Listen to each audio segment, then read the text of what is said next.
तत्सवितुर्वरेण्यं भर्गो देवस्य धीमहि धियो यो नः प्रचोदयात्।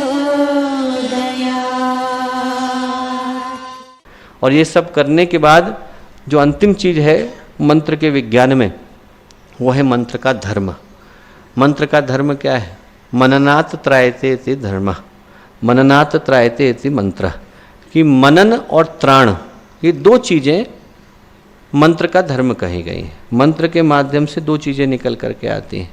एक का नाम है मनन, मतलब जिस पर चिंतन करने से, जिसको बार बार दोहराने से मुझे अपने जीवन के उद्देश्य का भान हो जाए। मंत्र वो है जिस पर चिंतन करेंगे तो आत्मानुभूति होगी, आदमी को ये याद आ जाएगा कि उसके जीवन का उद्देश्य क्या है। जैसे वो श्वेत केतु की कथा आप लोगों ने सुनी होगी कि श्वेत केतु जब तक्षशिला से लौट करके आए तो तक्षशिला से पढ़ करके आए और आने के बाद जो है वो अपने पिता से जो है अच्छे से बात नहीं करी और गुरु से भी अच्छे से नहीं मिले। तो उनके जो गुरु थे आरुणि उद्दालक, उनको लगा कि इनको थोड़ा अहंकार हो गया है। तो आरुणि उद्दालक ने श्वेत केतु से कहा कि बेटा तुम भगवान के बारे में इतनी बात बोल रहे हो, भगवान को देखा है क्या? तो श्वेत केतु बोले भगवान को देखा तो नहीं। बोले देखना चाहते हो? बोले हाँ। उनने एक गिलास पानी लिया, शक्कर के टुकड़े लिए, शक्कर को पानी में घोल दिया।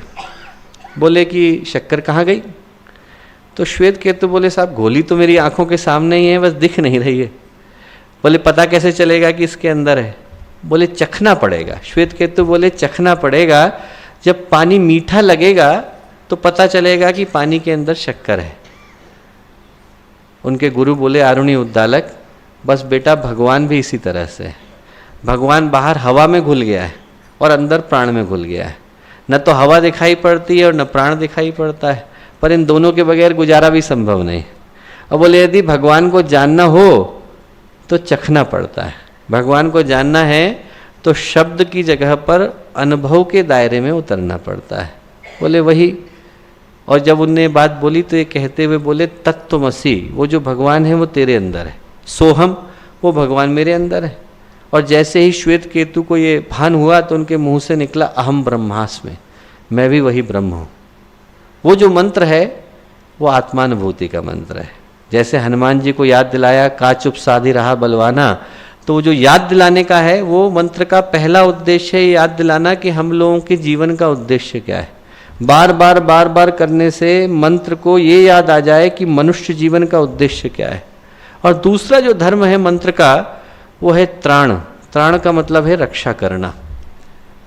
और गायत्री मंत्र से ज़्यादा बढ़कर के रक्षा करने वाला दूसरा मंत्र नहीं। शतपथ ब्राह्मण में जब हम लोग पढ़ते हैं तो ऋषि कहते हैं गयान प्राणान त्रायते सा गायत्री। जो प्राणों की रक्षा करे वो शक्ति गायत्री कहलाती है। हमारे अंदर में जीवन में जितनी भी चीज़ें हैं दोस्तों, शरीर कीमत का नहीं है, पद कीमत का नहीं है, बाहर की सारी चीज़ें यहीं छूट जाती हैं। इसमें से कुछ चीज़ें साथ नहीं जाती। जो चीज़ कीमत की है और जो चीज़ मूल्य की है वो इसके अंदर प्रवाहित हो रही है, उसका नाम है प्राण। प्राण चला जाए तो व्यक्ति प्राणी नहीं रह जाता है, लाश बन जाता है, खत्म। उसके बाद सारा किस्सा खत्म हो गया।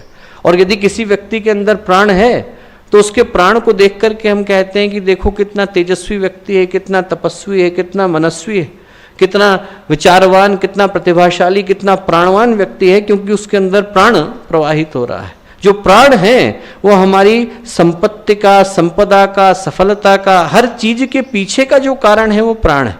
और इस सृष्टि को प्राण कहाँ से मिलता है? सूर्य से मिलता है। भगवान सूर्य यदि प्रकाश न दें, ऊर्जा न दें, ऊष्मा न दें तो न अन्न उपजेगा, न फोटोसिंथेसिस होगी, न नदियां बहेंगी, न बादल होंगे, कुछ भी नहीं होगा। वायुमंडल खत्म हो जाएगा, इंसान खत्म। इसीलिए भगवान सूर्य को कहते हैं सविता सर्वस्य प्रसविता। वो सूर्य देवता, वो सविता जिनका नाम हम गायत्री मंत्र में लेते हैं, उन्हीं ने इस पूरी सृष्टि को जन्म दिया है। और जो भगवान सूर्य हैं उनके भी दो हिस्से हैं, एक तो स्थूल सूर्य है, एक सूक्ष्म सूर्य है। स्थूल सूर्य वो है जो पूरी सृष्टि के वायुमंडल को बनाता है, और सूक्ष्म सूर्य वो है जो हमारे प्राणों को पोषण देता है। स्थूल सूर्य से जो ऊर्जा आती है वो किरणों के माध्यम से आती है, और सूक्ष्म सूर्य से जो ऊर्जा आती है वो गायत्री मंत्र के माध्यम से आती है, इसमें कोई शंका नहीं। गायत्री मंत्र के जो शब्द हैं वो सूक्ष्म सूर्य जो है, जिसको हम आदित्य कह करके पुकारते हैं, सविता कह करके पुकारते हैं, वहां से प्राणों को लेकर के आते हैं और इन प्राणों का पोषण करते हैं। हमारे प्राणों को पोषण देने वाली यदि शक्ति कोई है तो वो गायत्री है। गयान प्राणन त्रायते स गायत्री। इसीलिए पुराण में कहते हैं गातारम त्रायते यस्माद् गायत्री तीन गीयते, जिसका गायन करने से व्यक्ति तरता चला जाता है। तारक मंत्र है, आदमी भव सागर से पार चला जाएगा, उसके कर्म कटते चले जाएंगे।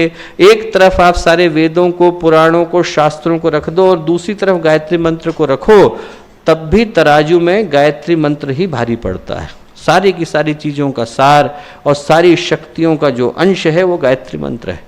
इसका मूल्य बहुत, इसका महत्व बहुत है, हमारे प्राणों को पोषण देने का आधार है।